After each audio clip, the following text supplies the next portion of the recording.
I'm going to be talking about how to use the schedule feature in Mandarin M5. To get to the schedule, you will click on the circulation button, and then you will click Options. And then you will click on the Schedule button here. The first thing you're going to come to is the General selection, where you will have these different selections you can choose from, and the default are the ones that are circled here, the ones that have the dot in it. Then when we go to Schedule tab, this is where you can set the days you're open and closed and the times you open and close. If the calendar in your school year is always going to be open and closed and opening on a certain day, a time, and closing at a certain time, you only need one period. And I would also suggest you set the to date in the future.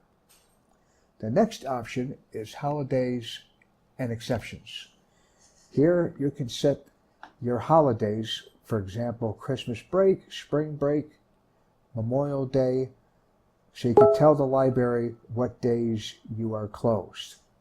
The last tab is Global Recalls, and this is where you can set the date that you want all books to be due by.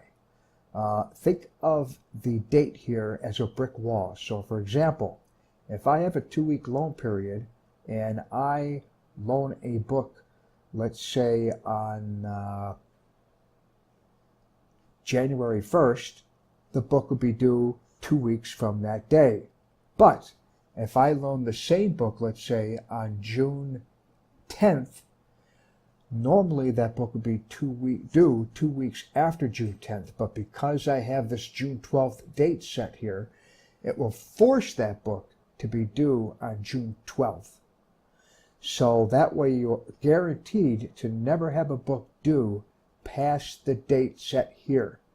So what schools will do is they'll usually put the last day of school here, so all books will be due by that date. And that is the training video on the schedule feature in M5.